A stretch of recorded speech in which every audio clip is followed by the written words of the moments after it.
Welcome to the Power of Owning Your Career podcast, the show for women who are seeking more fulfillment in life and simply not getting it from their current situation.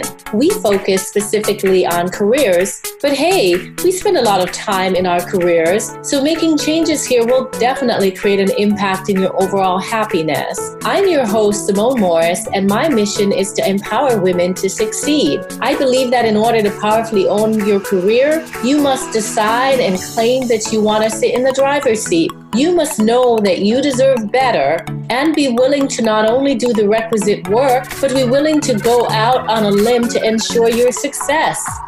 Each episode focuses on profiling a leader who is clearly demonstrating ownership of their career. Join me and my guests as we explore career journeys and bring you actionable strategies to use to get into the driver's seat for your career. Because ultimately, your career is your responsibility. Let's get into the show. Welcome to this week's episode of the Power of Owning Your Career podcast. I'm so happy that you're joining us for yet another week and another exciting episode. This week we have with us Whitnie Wiley, and Whitney and I have a great deal in common. As I look at her LinkedIn profile, she's an author, speaker, trainer, consultant, career coach, and just lots of things that I like to do as well in my professional life, but Whitney has a diversified background, which includes a legal background. So we want to hear all about her career journey and how she got into the driver's seat. Whitney, welcome to the show. Hi, Simone. Thank you very much for having me. Absolutely. I think the first question I want to ask you is, when did you know you were in the driver's seat for your career? It took a while, I will say. I had a long, and I'm probably old enough to be your mom, and so I had my very first job at 15, a non-babysitting job at 15. And so I worked my way through college as a tutor, and over the course of my career, I had moments where I thought I knew what I wanted to do, and then other moments where I was totally clueless. And it really wasn't until I decided that I was going to leave the corporate world and work for myself that I really, really started to own my career. And it was out of necessity that I made that decision. I was in a job that I was not enjoying, working with people that I didn't respect and honestly didn't like. And it was kind of crushing my spirit to get up and go there every day. And I realized that if I was going to be happy in my life, I needed to do something about what I was doing for a living, and made the decision that I had to strike out and work for myself. Wonderful. Wonderful. So tell me, because you've been in the corporate space as well as in the entrepreneurial space, when you put those two together with your lessons in life, what would you say your formula for owning your career is? I think the biggest thing is that you have to understand who you are. You have to understand your values and your priorities and your purpose in life. What are you doing? What are you here for?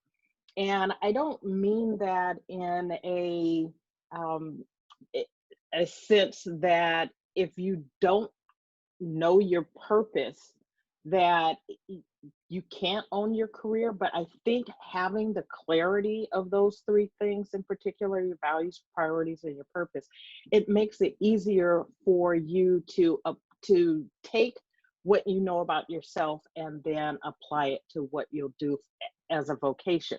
So the challenge I see for many people is that they get a job, and you put some time and effort into getting a job, particularly if you have gone to college and you're thinking, well, the job needs to follow what I studied in college. I put this time and energy and money, quite frankly, into getting this degree. And in order to make that matter, you get a job, and we pretty much stop working on our career paths unless something bumps up against us that says that, you know, this situation isn't working for us. And so if you want to own your career, you've got to start by owning your life. And you can't own your life until you know who you are. And so I think that is the most important lesson that I have learned, is that I have to take responsibility for me. I have to take responsibility for my life, my happiness, my choices.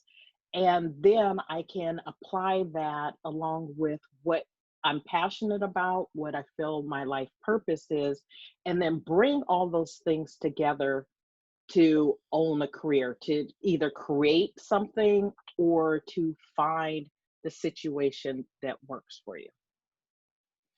So tell us, in taking that journey and getting to clarity, because I know it's a journey to get to clarity with what it is that is important to you, that you love, you know, makes you happy to get up and go in to work each day.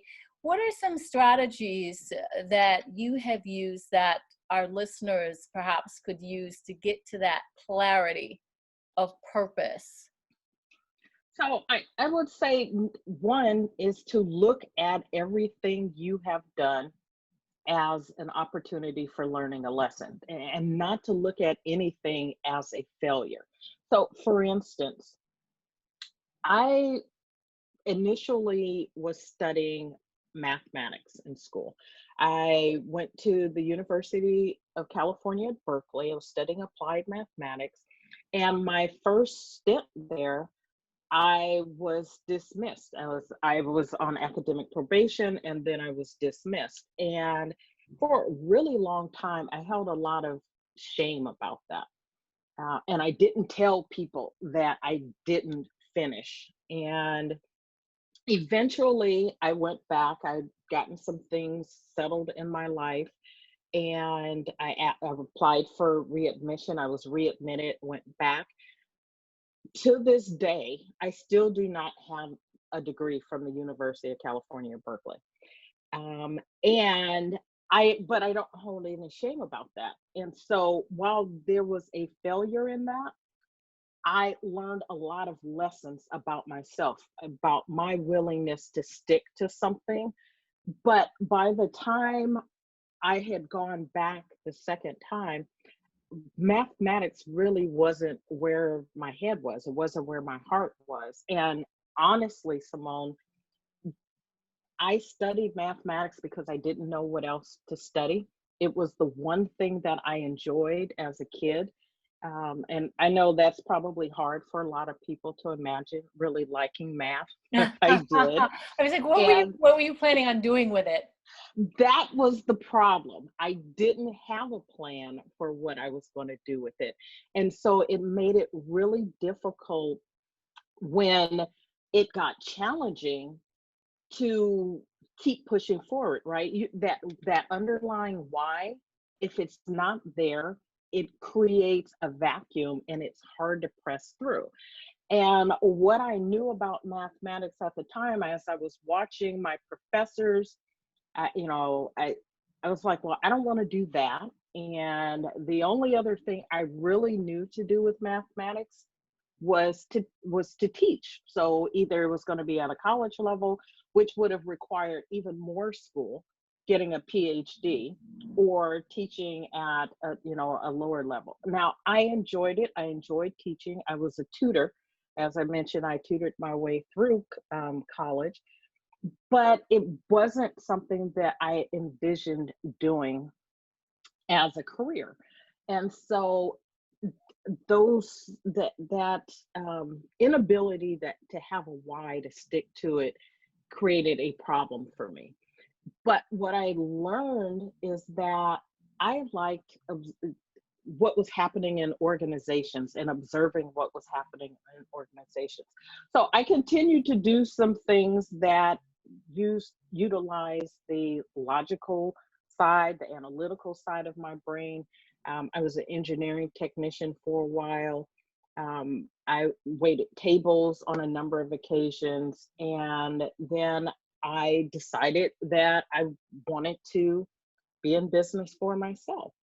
And this started a path and a journey for me on personal development and professional development that actually has led me to where I am today. But at the time, I'm a coach, but at the time, coaching wasn't a thing. And so again, I found myself in a space where I didn't know what I was doing and how to move forward with it. So I ended up, I started a business I called The Winner's Edge, and I considered myself a personal development consultant because I didn't want to be what most people I knew that were doing that were being called, which was a motivational speaker. And I didn't think what I was doing was really about motivational speaking. I thought it was about helping people and to help people, oddly enough, figure out what it is they wanted to do, even though I was sort of struggling in my own life at the time, putting the pieces together. So what I have again discovered over time is that it's the values and the priorities and connecting it to the why that makes it possible to push through when things get tough. You've had a very diverse background with the different things that you've done. Even in the answer, I learned more about your story. So it seems to me that you perhaps have an appetite for risk. I want to ask you about risk and how that has factored into your decision making and your career journey. Talk to us about risk and how that plays out in this space.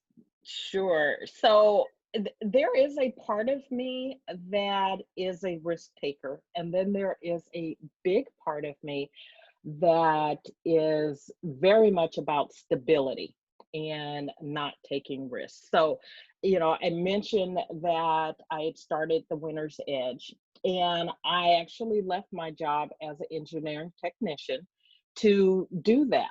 So I had been an engineer tech for 3 years. I actually enjoyed that job. I enjoyed it a lot. But one of the things that kept creeping up was in California, and I don't know if this is an issue where you live, but in California, the politics about building public works projects constantly are hitting environmental challenges. And the thought of working on projects that would never get built didn't sit well with me. I am someone who likes to see the fruit of my effort, and just thinking that I could work on a project, and one I was working on in particular, which to this day still has not been built, was a freeway in a freeway exchange. And so I was working on this project, and the environmental challenges were suggesting to me at that time that this thing would take decades to get to being built, if at all. And so that, coupled with this desire to do something to help people kind of move into places that they wanted to be, I just up and left my job. I put in my notice and I left. And I felt very good about that decision at the time. Well, it didn't turn out very well. I wasn't the best entrepreneur at that time. And so I ended up going back to work. But the underlying desire to be an entrepreneur remained. And I have since then continued to put together programs and ideas and write. And so some of those things are things that I've carried with me over the time since the winner's edge. I have, I'm sorry, what was the question? I'll make sure I would have been, oh, you're talking about risk. They're talking about risk. So the two parts of the risk. So that was an example of me just stepping out. I'm going to step out and I'm going to fly or not. And I was okay with the not. But this second time around, and while I have coached as a kind of as a side hustle over the course of the years, this second time in making the decision to launch and to leave my job as a lawyer and a lobbyist, was a little more risk, I would say moderated. I'm not risk averse. I would just say I'm more risk moderated. And this time it was about putting a plan into place and making sure that I didn't have to go back to working for somebody else unless there came a time when I wanted to. So I think you have to, this goes back to the initial point, which is you have to understand who you are and whether or not you're someone who can take the kinds of risks that lots of people take, which is to, make the decision to up and leave their job and I'm going to put it all on the line, or you're someone who would do better with a plan. I think ultimately you have to decide for yourself which one is who you are at your core and not let other people and the way they've either done it or the way they think it should be done keep you from moving forward with what it is you want to do. And one of those things will be, again, the time and effort and money that we put into getting educated to our degrees. Other people are going to suggest that you not change your career path because you put all this, time, these resources into what you're doing. But if it's not working for you on whatever level, then you should figure out what it is you want to do and move that forward. And that's the piece that becomes about owning your career, is when you decide what's best for you. Well, let me stop you there. Let me jump in. Let me jump in at this point. Absolutely about the risk. When I heard you speaking, I was thinking about financial plans and the level of maturity that we have over the years and our appreciation for risk. So I was thinking about that while you were talking.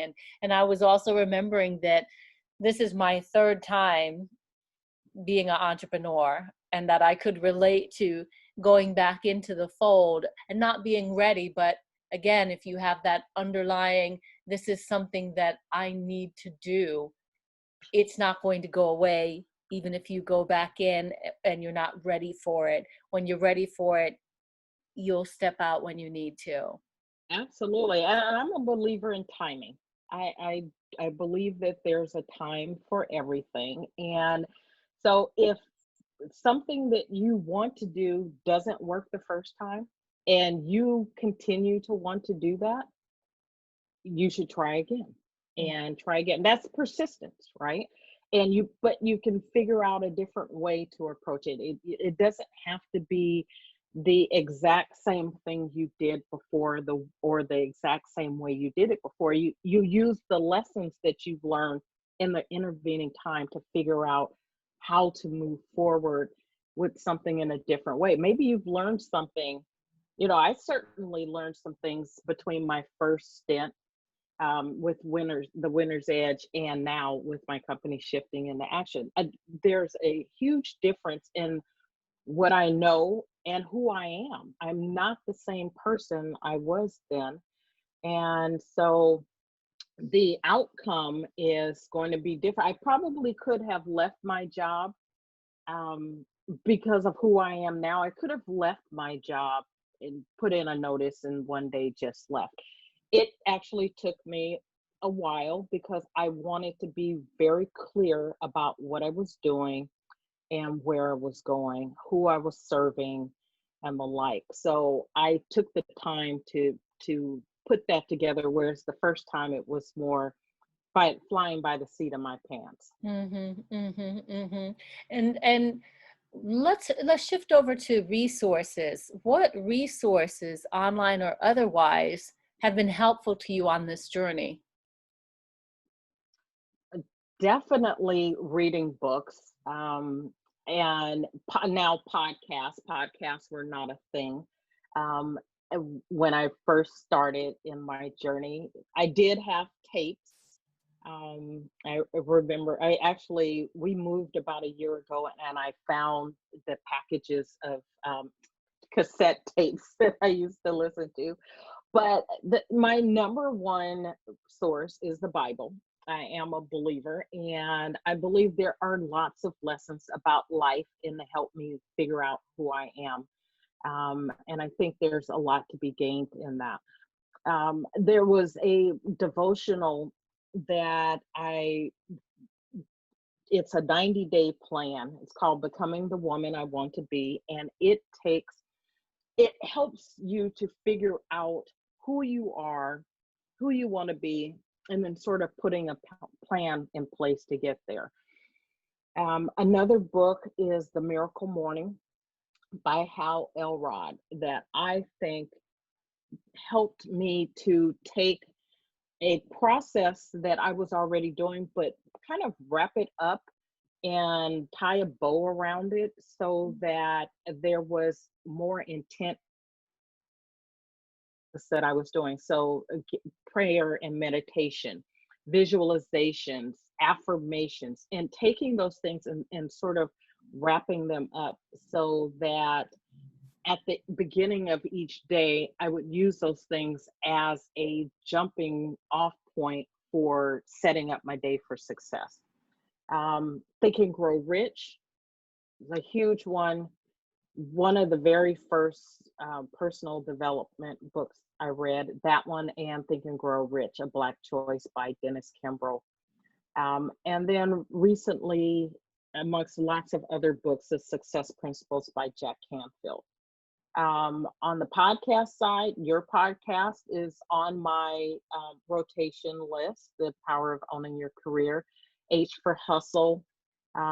Then there's some others that don't have anything to do necessarily with jobs or careers but are just about who you are in a growing business and things like that. And then LinkedIn is a big resource for me, and I follow quite a number of people that have job related, career related, and leadership, which is something that I'm really passionate about, is leadership and developing leaders and helping people figure out a path for moving into leadership if that's something that they desire. So Gary Vee, Ed Bastian, who's the CEO of Delta Airlines. I read Harvard Business Review and others. So there are lots of really great resources out there, and a Google search will, land you with a long list of all kinds of people that you could read or listen to. And so those are just a few of the ones that are on my list. Those are great resources. Thank you. I jotted down some notes of some that I have not heard of. So thank you for that. And thank you for providing that for our listeners. Tell us, what occurs to me as I was listening to your story is the beginning of your journey. You talked about going to school for mathematics, and you made a comment about the amount of education it would take to become a teacher. Fast forward to now where you are, and you mentioned that you have a law degree. I would imagine that there was a tremendous amount of study. So it seems like you've come full circle, but perhaps there was more clarity at that point in your career where you embraced that opportunity for more education? Because I hear education, whether it's reading, the schools, etc., is a theme for your career journey. Education definitely is a theme. I get learning and reading from my parents. Both my parents were avid readers, my mother in particular. And the thought at the time of continuing to study mathematics so that I could teach mathematics when I was struggling so in mathematics just didn't make sense to me. And quite honestly, I thought when I finished Berkeley, and I had no idea that I wasn't going to graduate from there. But in the moment, my thought was, as soon as I'm done with my last, this is the last like school formal education I'm ever going to do. And the really weird part of that is, before I started school, somewhere along the way, I wanted to be a doctor. As a child, my kind of career dream was to be a pediatrician.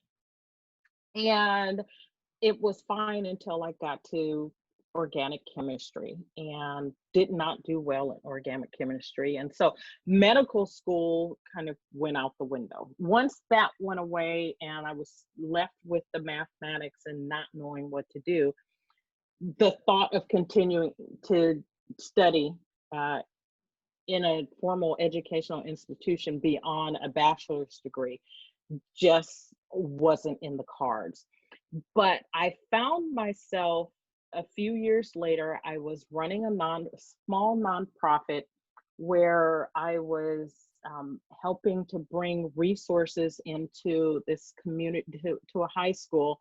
It brought job fairs and career fairs and college days and college recruiters who had never been to that school before from across the country. It was an inner city school, and brought recruiters into that school. My job was to help these students to have a plan for after high school.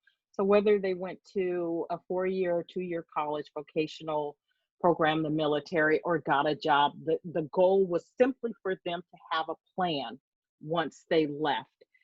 And I was sitting in my office one day, and the coordinator for the Upward Bound program from one of the local colleges was sitting in my office, and he mentioned that he was thinking about going to law school. And somewhere along the way, I had this thought, oh, it would be cool to be a lawyer. I don't remember where that thought came from. But as we're talking, I said, but I don't have a bachelor's degree. And he says, well, in California, you don't need one. And I was like, oh. So I did some research, and in California, in fact, you do not need to have a bachelor's degree to become a lawyer. You need to find a school that will take you without a bachelor's degree, or you have to study under a judge or a lawyer. So those are some options. And then California has what are called accredited bar law schools. So the California Bar will accredit law schools. Most law schools are ABA accredited, which is the national body that accredits law schools. Then there is this level called Bar accredited, Cal accredited law schools. And so some of them will take students without a bachelor's degree. So I found one and decided I was going to be a lawyer because I was interested at that time in becoming an education lobbyist. I was really interested in changing the way education worked here in California and trying to make it better. Having worked in the schools, the tutoring, and in this program, the At Promise program, that I saw a lot of things that I thought could be better. And so I was going to be an education lobbyist. And what I thought made sense was to become a lawyer, to become a lobbyist. Now, since then, I've learned you don't have to be a lawyer to be a lobbyist. You don't have to be a lawyer to be in politics. You don't need anything in particular to be a lobbyist. But that was my thinking. And so off to law school I went. I loved law school. Loved it. Um, but I didn't get a job as an education lobbyist for whatever reason. No one hired me, and I became a water lobbyist instead. And that's what I did for the better part of 17 and a half years. And so to answer your question, I didn't know I was going to go back to school. And so I went to law school without a bachelor's degree, but not having a bachelor's degree always was an issue for me.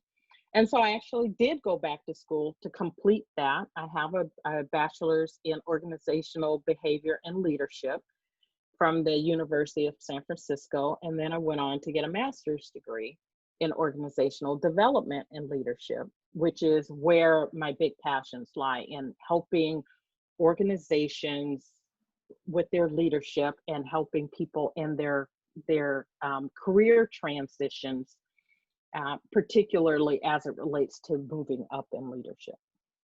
Wonderful. What an interesting story that you have had. And I go back to what you said earlier, which was in the right time. And all these experiences, right. Even the experience about working with the kids in that program fed into who you are and what you're doing today. Absolutely. And I think that's what we need to do, is like look at every experience has a meaning and a purpose in our lives if we will take the time to stop and say, what does that mean? You know, it's in the rear view mirror, but that's okay. You can ask the question in real time. You may or may not get it in that moment, but at some point you will get the answer to the question. And what are all these experiences which are seemingly disconnected, right? If I were just to say, these are the things that I've done, people would look at it and say, like, you're all over the place. You're kind of scattered, right? You're just kind of haphazard. And in some respect, that's true, but I can actually connect the dots. And connecting the dots has brought me where I am. I have experience with understanding leaders from the highest level. I understand communicating and negotiating, you know, some of the biggest water related deals and legislation in the state of California's history, you know. So I know how to work with people. I know how to bring people together. I understand compromise. I understand what it feels like to hate your job and want to be doing something else. I understand lots of things, and ultimately it ties back to what my life values and priorities are. What do I want, and what do I want to give back? And basically what I want to give back are the lessons that I've learned, and to help people to navigate their lives in such a way that they can see how the dots in their lives connect and can move them to where they want to go next. And so I think that's the piece when I think about what you're doing and helping people to understand that they can own their career. And in fact, they must own their career, that you are not at the whim and mercy of someone else, right? So whether or not you're an entrepreneur or you continue to work for other people, you get to decide what that looks like. You get to decide what the next step is. And it may require additional education. It may require, you know, some experiences that you're having that are in parallel to what you're doing in order to add to your qualifications to get you where you want to go.